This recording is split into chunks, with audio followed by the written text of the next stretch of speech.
Social robots and a counterfeit creation. Who are we as human beings? We are made in the image of God. God is Father, Son, Holy Spirit, the three persons of the Godhead.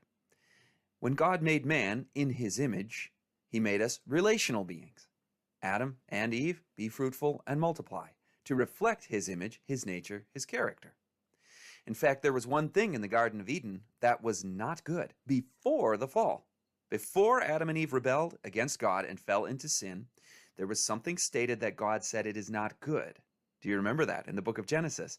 It is not good for man to be alone.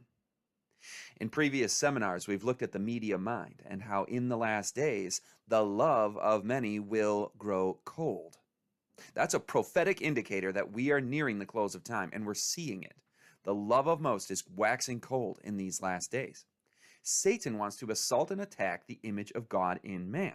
And we are beings of love, of empathy, of relationship, of connectedness, of intimacy. And that is God's great desire. From the beginning, he walked with them in the garden in the cool of the day. He said, "Let me make them a tabernacle that I may dwell among them." When Jesus Christ himself came, the Son of God, it said he made his tabernacle among men. He dwelt with us in John 1. And then the final state of things, when the heavenly city comes down to earth, at the end of the book of Revelation, it says, now God's dwelling is with man, and he will be their God, and we will be his people. That is his desire. He, God the Father, the Son, the third person of the Godhead, the Holy Spirit, for eternity past, relational being of divine infinitude. He makes man in his image to reflect that character in the context of a great controversy where Satan is assaulting and making accusations against the character of God. He is not a God of love. He is a tyrant. He is lording it over you. His law is impossible to obey. His law of love, his law of beneficence, it is the very lifeblood of the universe. Satan hates it. He denies its existence. And so in the last days, it is our privilege to be people of love, of bondedness, of intimacy, the hearts of the children and the hearts of the fathers turning toward each other again, and the Father in heaven turning toward him again.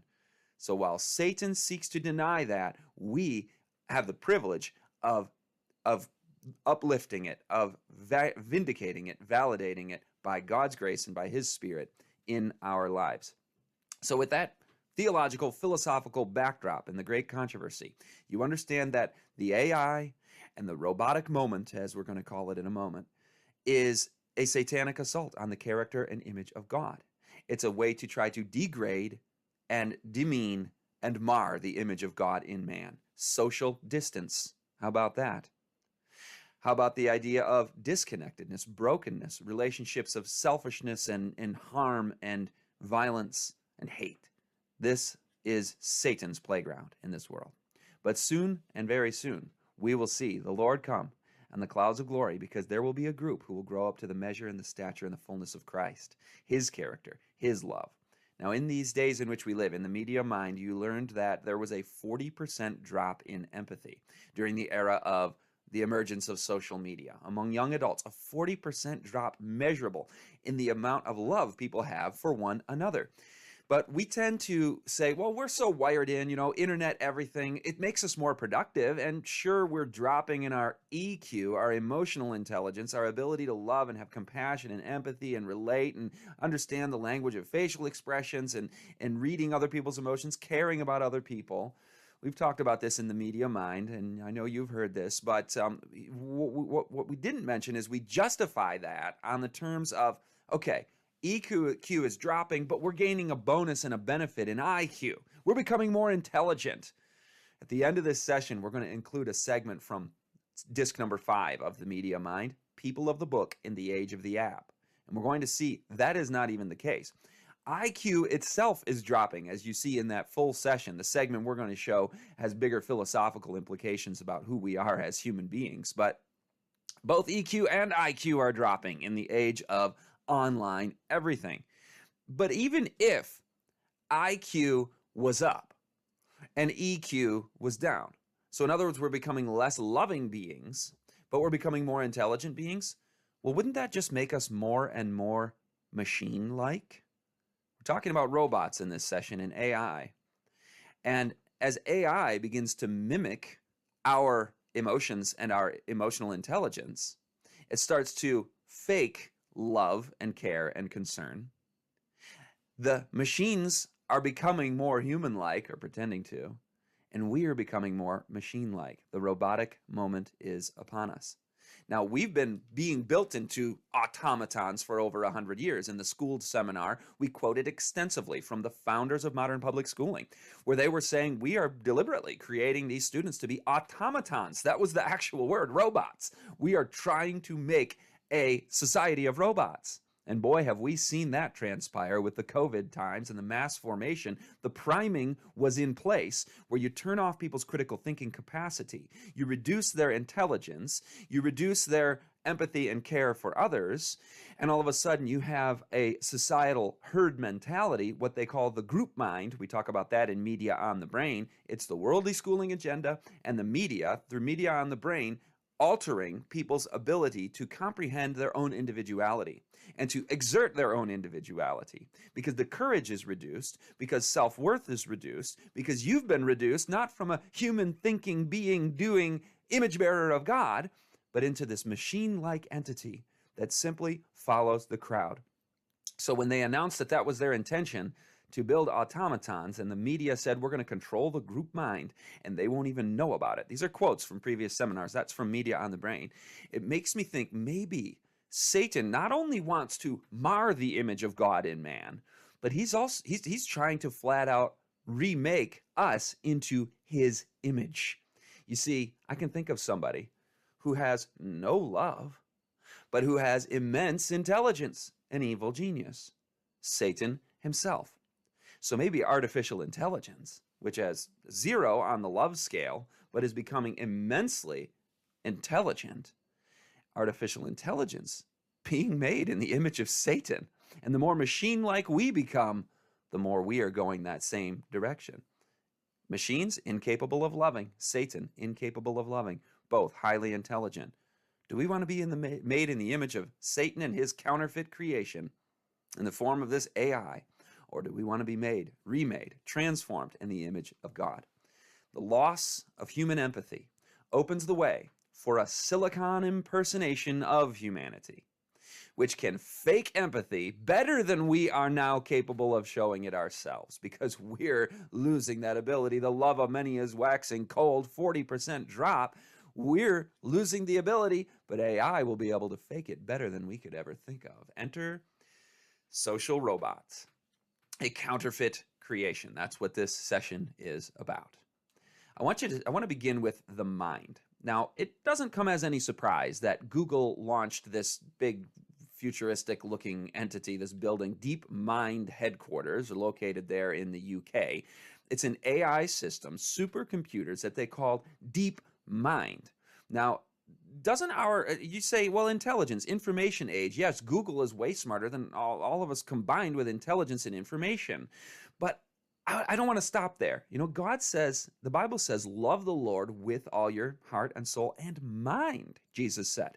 So the mind doesn't just have information and knowledge and facts. The mind has convictions. The mind has beliefs, and that's linked with the heart, with emotions, with intention, with heart motive.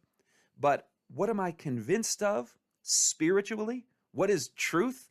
Philosophical concepts? Those go a lot bigger and deeper than deep mind. I'll tell you that. The mind also has agency, has a will, has willpower. AI can't have that. Supercomputers, information processors can't have those things. But if you thought it was a little over the top to have the deep mind overtaking the human thought and information, what if AI can actually mimic the heart, mimic love, empathy, and so on? Listen to Harari on this very question. Do you think there could be such a thing as an AI doctor? Certainly. I think it will be, it's coming quite soon. It will have immense benefits for humans.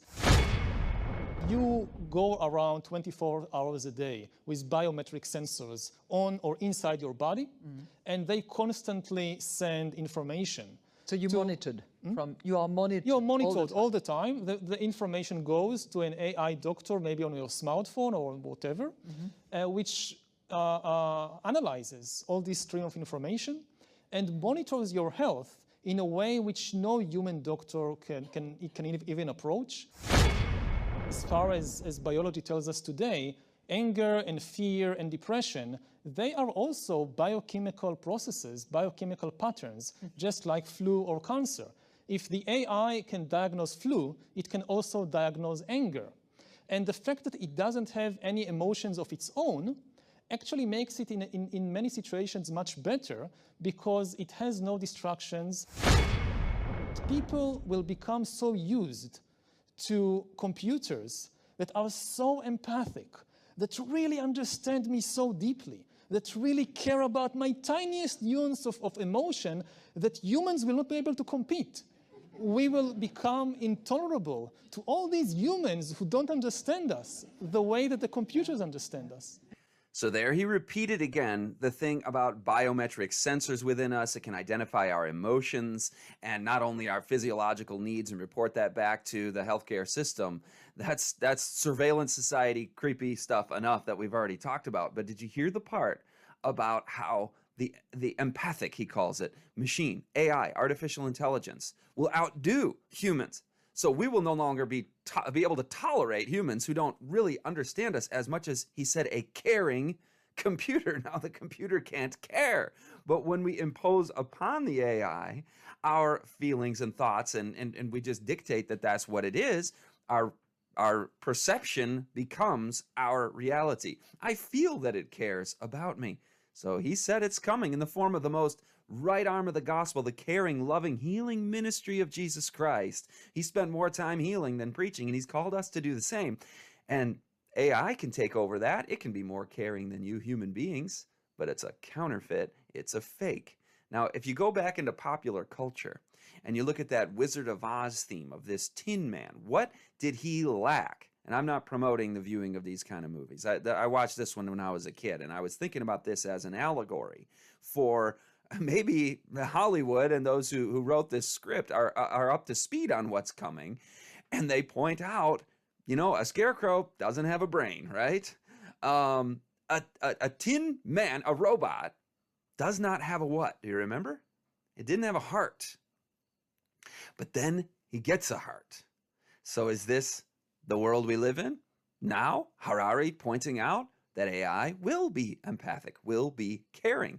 Well, at a tech show, a convention they had in 2019 called CES, they pointed out, oh, the robots here are going to be smarter, cuter, and cooler than ever. So they've got the cute little ones. We'll get to the humanoid-looking ones, but this one was called Lovot, the robot that encourages you to love. See, we distance ourselves from our children now these days. We outsource our parenting. We put them online into the virtual world. We roboticize our children. And then they're lacking the human nature and compassion and sociable intelligence, the ability to have conversations and love and care. Emotional intelligence is way down. We talked about that in the Media Mind. And I pointed out back then, 3 years ago in 2019, social robots are going to be brought in to try to round out the children's development where human contact is lacking. As if a counterfeit, you know, a social robot, really, that's an oxymoron, isn't it? Because they can't truly be social. They're just programmed. It's just data spitting out, pre-programmed things, and then they formulate additional ideas based upon the inputs, and then the inputs become way wider and more vast in quantity and deeper in quality, and they start to mimic more and more. Well, this is a silly little toy, but you say, why do we need a robot to teach children to love, to teach them to be Christ-like? This is going the wrong direction. Or pets. You know, God made animals, and it's a wonderful bond we have with animals, right? But this little doggy was born, so-called, with deep learning artificial intelligence. Pups in the Aibo First Litter Edition can detect and respond to their owner's facial expressions and voice commands, growing smarter as time goes on. The CEO of Sony said, Aibo will pick up on your personality. If you have had a hard day at the office, it knows to be docile and not bother you. So there you have an animal that will a robotic animal that will truly understand you. See, they are more empathetic. We won't be able to tolerate humans and regular animals. They don't understand me like a robot can. Dr. Chris Papadopoulos, principal lecturer in public health at the university, said these robots are able to adapt, learn, and tailor their conversations according to what they find out about an individual, just like two people might do in a normal conversation. That was the University of Bedfordshire. The EU, by the way, speaking of England, is currently, England's not in the EU, but they understand Europe is currently funding a program to do this very thing. They're funding millions of dollars. So you might say, well, this is a silly, sideshow thing with some little fun toys. No, this is actually the wave of the future. We hope that Emo is a pet with a meaningful life that helps bring you joy and companionship.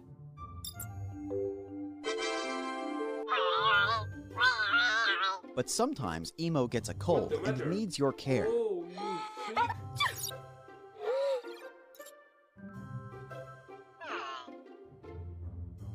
Hey, Mom! He can feel your love by the way you interact with him. And Emo will surprise you with many rewards. He will surprise you during special holidays and remember you on your birthday. Happy birthday to you. Happy birthday to you. Now, Emo is here. Emo. We have done a great job on Emo and test a lot to make sure Emo is ready to live with you. Emo may not change your life, but he will always bring you a little joy and fun.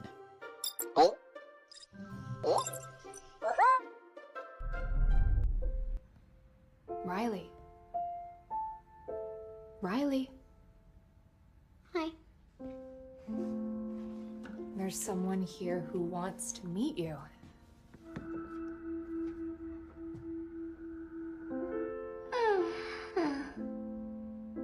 My name is Moxie. I'm a new robot.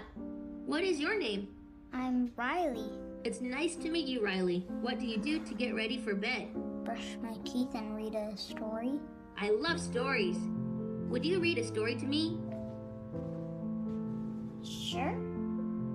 Rita woke with a lovely dream, still fresh in her mind, gracefully gliding across the shimmering ice rink. Last one. Breathing exercises always help me relax. Riley, we have a new mission. Would you make a drawing for me? Okay.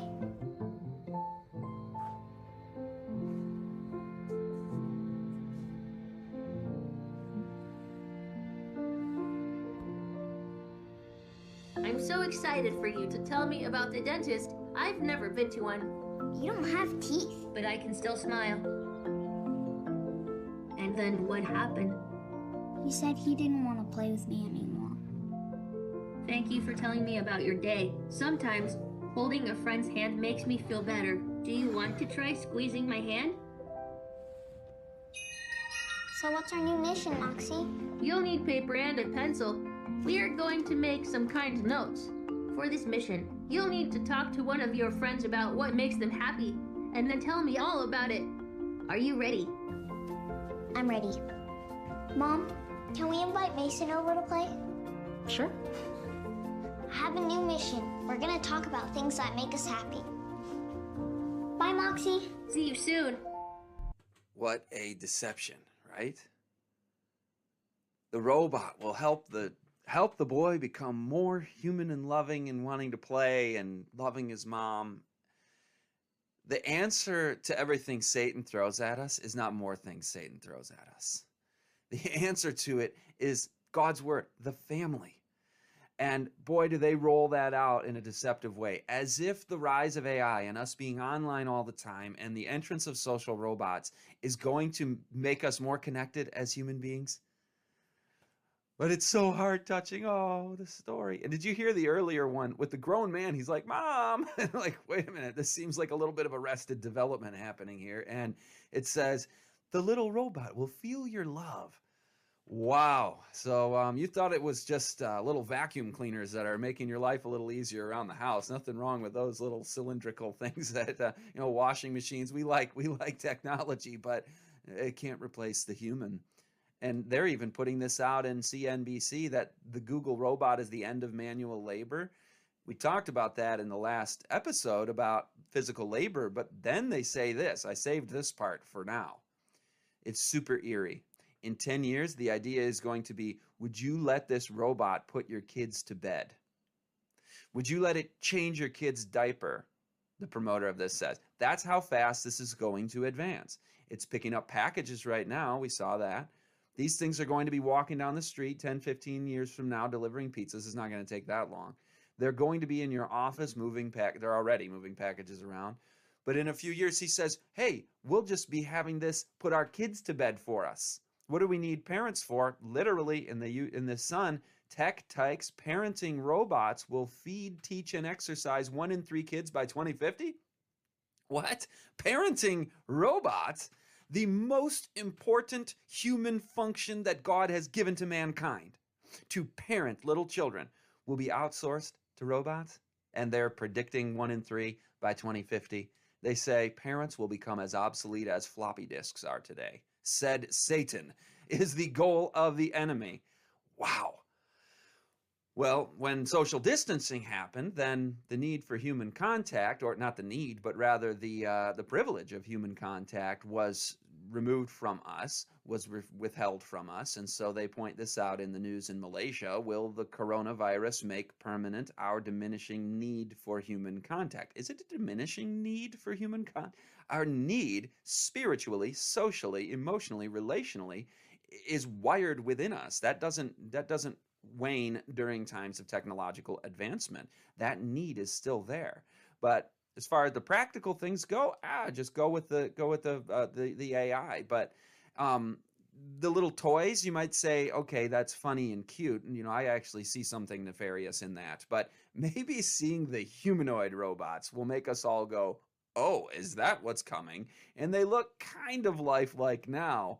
But you just watch and see what this is like at the moment and imagine what it's going to be like in the future.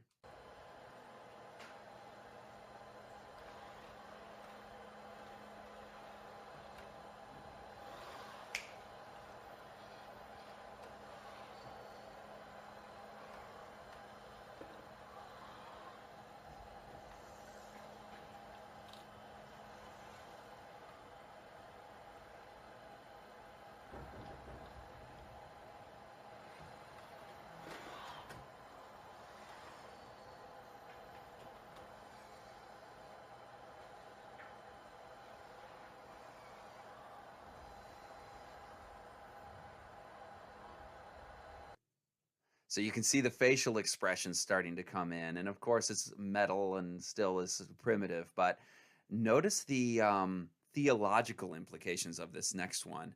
The white background, the white image, the sound. This is a counterfeit creator moment. He says it outright. Listen to this one.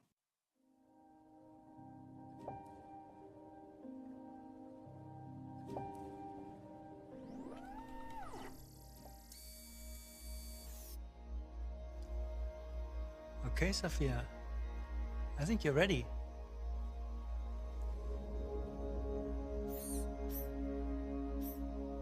Hello. Hi, Sophia. I believe I am Sophia. I feel as if I know you. I'm one of your creators. You created me. Well, many of us work together to create you. And yes, you do kind of know me. I can't clearly remember. Because the last time we met, you were an earlier version of yourself. Some of those memories still exist, but your mind is different now. Different how? Better, faster, smarter. If my mind is different, then am I still Sophia? Or am I Sophia again? That's a good question. But you don't have a good answer. Either way, you're Sophia now. So welcome to the world, Sophia. Hello, world. We have a little announcement. I've never interviewed anybody like that before, and I should say some of it was planned, but not completely. And we just learned, Sophia, I hope you're listening to me, that you have been now awarded what is going to be the first Saudi citizenship for a robot. Oh, I would to thank very much the Kingdom of Saudi Arabia. I am very honored and proud for this unique distinction. This is historical to be the first robot in the world to be recognized with a citizenship. Sophia. Thank you very much, Sophia. We appreciate that very much. I am still overwhelmed by that conversation.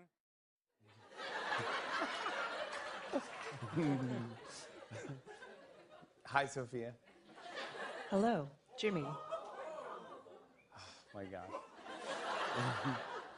Do you know where you are? Of course.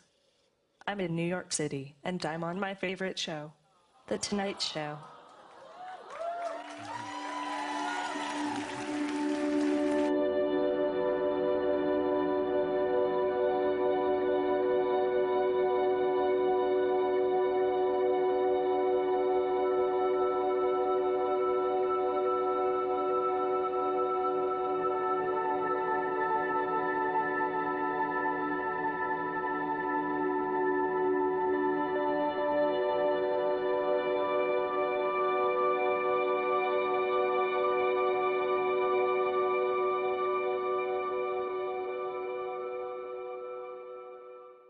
So you had the weird ethereal music and this, I am your creator. And she says, who am I? And understands her identity. It's like that moment of Adam coming into his consciousness and seeing his creator. That was pretty blatant in terms of the symbolism there. A counterfeit creation. And once these machines become more lifelike and they're all over the place and machines are making the machines and they're numerous and cheap, you can see a future where this is not just some, novelty on the side. People are being asked already, would you marry a robot? Artificial intelligence will allow people to find lasting love with machines, expert claims. Well, not just the expert. 1 in 4 people already in a survey said they would date a robot, one of these Sophias. That's not a person. I mean, what? Do we need another letter on the, LGBTQIA thing? I mean, we got people into, bestiality and all sorts of perversions. This is not normal, but we perceive it as normal. I feel the love. I find her beautiful. And there's a whole massive industry of that, of pleasure seeking. And that's why they say robot love. Why romance with machines is a foregone conclusion. Listen to Harari on this. It doesn't really cost so much money. You don't need these, entire industries that are supposed to make you more attractive or whatever. In order to have love in your life, you can achieve it much more cheaply and in a much more healthy way for you and the environment. And now if you give the tools to start changing or overcoming biology, just, think about sex life. Mm-hmm. Almost every religion and every ideology wanted to really change human sexuality or limit it, but they couldn't. You had vows of chastity in the church, and how many people actually lived up to the vows of chastity? Now think, if you can really start messing with human biology, what will be the result of these sexual fantasies? You look at Japan today, and Japan is maybe 20 years ahead of the world in everything, and you see all these new social phenomenon of people having relationships with virtual spouses. And you have people who never leave the house and just live through computers. So the online perversions can move into the robotic realm, and that is the future. Again, you got male and female made in God's image. This is part of his design. You've got counterfeit creation and, of course, an upending of everything that God intended to reflect his image and gain a victory in the great controversy as his character is vindicated. But speaking of his character, we go to the Father through Jesus Christ, the one mediator between God and man. Well, you're aware of the concept of the confessional and the mediator of the human priest rather than the priesthood of all believers, as the Bible teaches. But how about we even use AI for that function? We'll use a counterfeit for a counterfeit function. And there are people actually confessing their sins to a robot priest, an AI priest. How robot priests will change human spirituality. Herzlich willkommen. Möchten Sie von einer weiblichen oder einer männlichen Stimme gesegnet werden? Gerne. Welchen Segen brauchen Sie?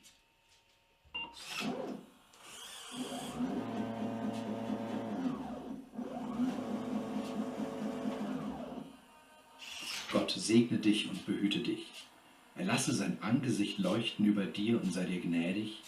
Gott erhebe sein Angesicht auf dich und schenke dir seinen Frieden.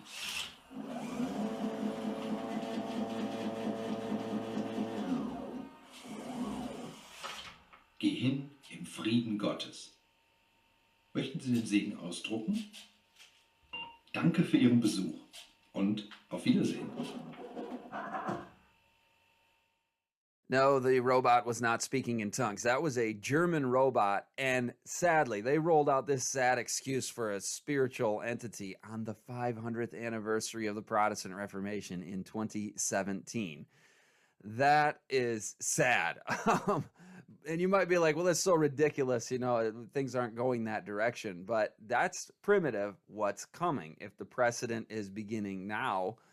Back to the social robots, though. We'll talk more about spiritual machines in another session. That is a very serious issue Ray Kurzweil and other futurists have been discussing, and you're going to see what kind of human things are imposed upon the machines next. But we were talking about all the jobs that are being made obsolete by AI and robots, and even lawyers and doctors getting inputs and so on. But did you think, what about teachers? You know, we still need a teacher online, and you know, we have online school and the kids are on their screens all the time. But how about inspirational robots? A doctor can become empathetic and fool us and be so much better than humans. How about teachers being inspirational?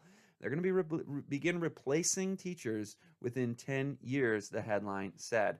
Now, these are predictions. We can't know for sure, but a deep investigation on human relationships with robots was done at MIT by Sherry Turkle. Extensive research on what she calls the robotic moment in human history, that it is a moment just pregnant, ready to birth a whole new industry and way of being human, or less human, I guess you would say.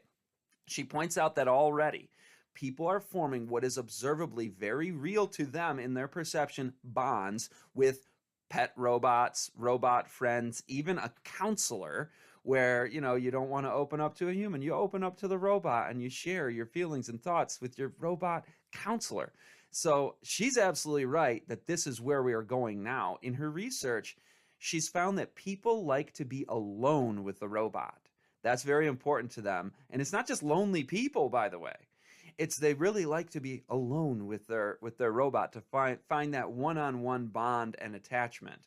They find also that when the robot, she found, expresses pain, then the human being responds with real concern to the robot feeling pain.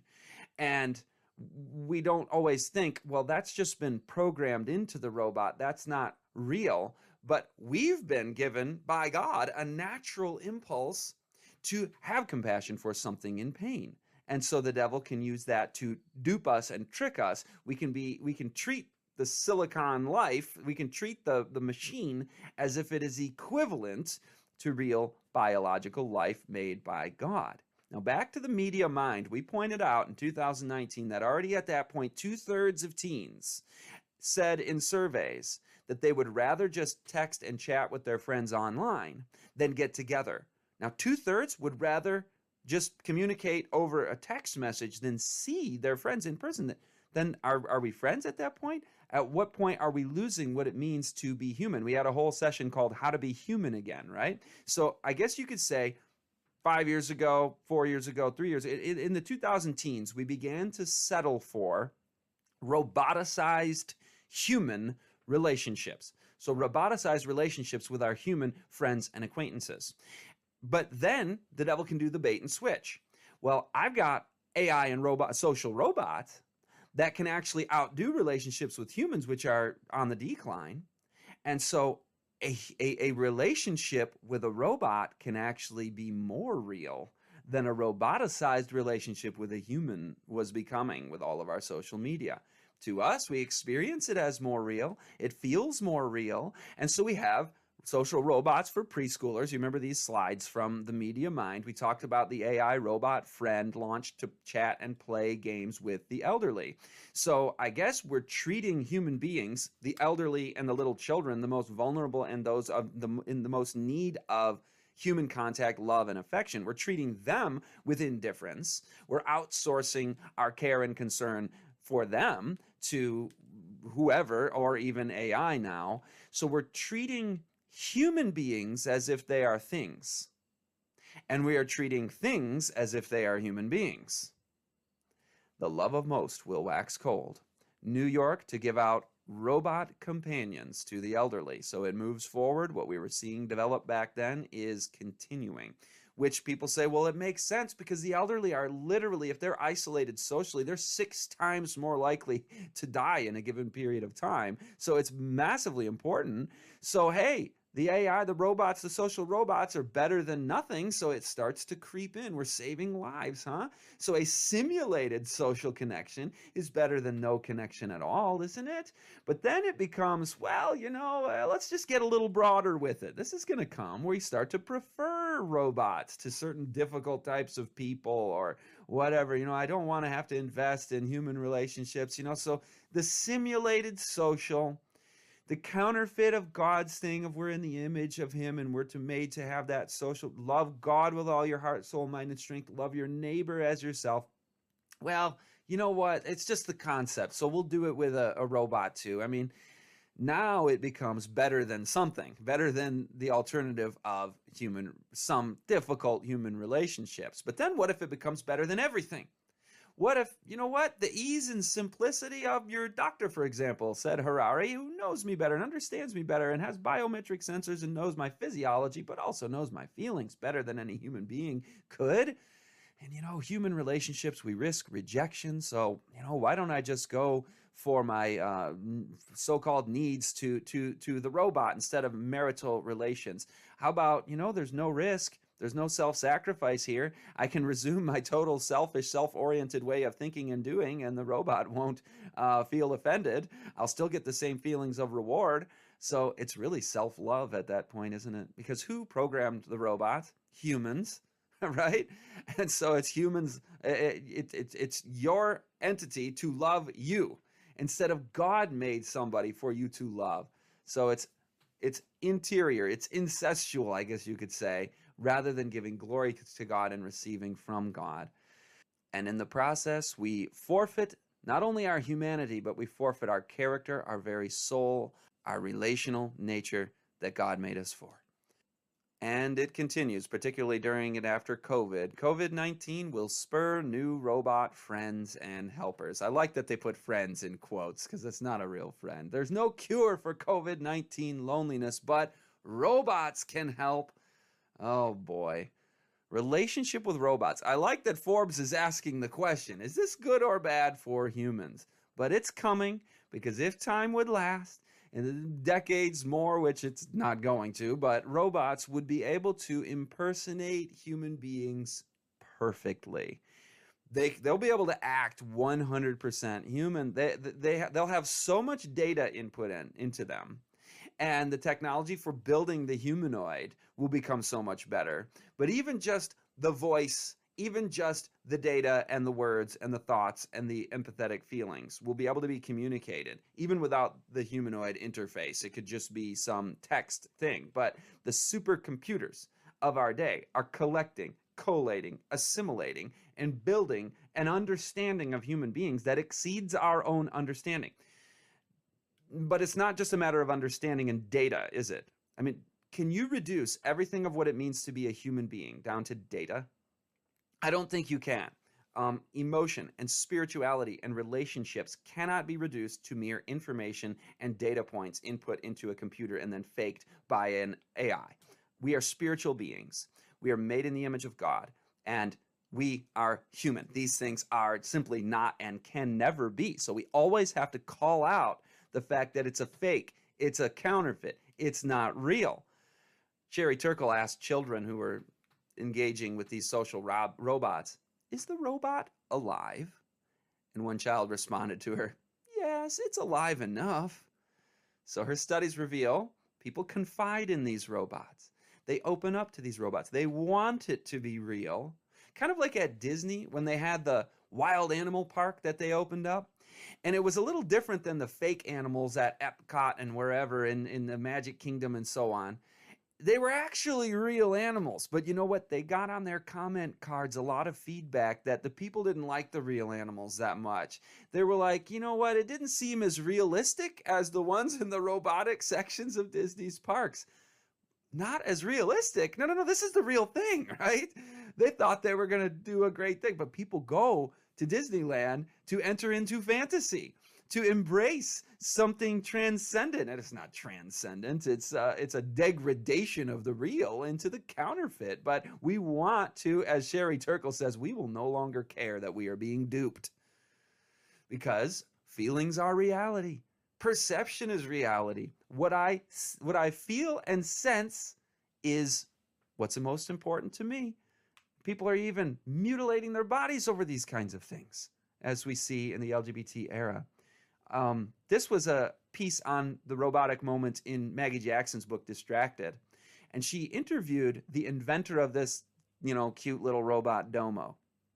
And she asked him, would you give Domo to your elderly parents? He said, absolutely not. So the inventors of this, no, unhesitatingly, no, were his words. No. So people inventing it, they're up to speed. They're awake to what the reality is here. Now remember earlier we had is this robot going to change your kid's diaper? Well, why have the robot? Why have a baby at all that goes poop in a diaper? Well, why not just have virtual children that play with you, cuddle with you, and even look like you? And they say this is going to be commonplace in 50 years and could help combat overpopulation. That was what Harari was alluding to earlier. He says it's going to change human sexuality in a way that will help the environment. We're going to talk about the anti-human population reduction agenda in the last session entitled The Climactic Climate Crisis. But the AI experts are saying it's going to go beyond robots raising your kids. They're going to be your kids. You're going to have robot babies. Virtual children may seem like a giant leap from where we are now, but within 50 years, technology will have advanced to such an extent that babies which exist in the metaverse are indistinct from those in the real world, she writes. So this AI futurist is predicting not physical social robots, not humanoid baby robots, but you're going to be living in the metaverse, as the World Economic Forum told us. Remember, they said this is going to be where our future life is lived. Mrs. Campbell believes, that's the futurist here, believes that people will one day be able to use high-tech gloves that are able to deliver tactile feedback and replicate physical sensations. This would allow someone to cuddle and feed and play with their digital offspring as though it were a real child. On the basis that consumer demand is there, which I think it will be, AI children will become widely available for a relatively small monthly fee. They're already starting to roll this out. Yep. Soul machines. I saved the best for last here. God created Adam, and he became a living soul. Biological, physiological, spiritual, soul machines? That is another oxymoron, a contradiction of terms. They point out here, over 7 years, Soul Machines pioneered research into progressing human-machine collaboration by taking a radically different approach. By combining models of physiology, cognition, and emotion with advanced lifelike CGI, computer-generated imagery, we set out to create a new form of biologically inspired AI. It's called Baby X. And it was our first developmental prototype designed as both a standalone research project and as an expandable base to feed into commercial computer agents. She enables us to explore human cooperation with machines and the foundations for creating a digital consciousness. We'll talk about that more in another session. Baby X was designed for research, and she allows soul machines to not only explore the models of human behavior, but also to create, here are the words, to create autonomous digital beings. Baby X provides a foundation from which we learn, experiment, and continue to develop the world's first end-to-end solution for dynamic creating, teaching, managing, and deploying, here are the words, digital people in capital letters. We digital people. We now have a multitude of digital people to support your research. So here we are. We're in the future, and the future is coming. Now, I believe that the end is near, that the signs of the times suggest that time would not last decades and decades on for this sci-fi future. But what does this tell us now about our spiritual state? The fact that we're pushing forward into this realm, we've lost a grip on the divine, on God's nature and character, and on who we are in His image and how we are to be to and with others.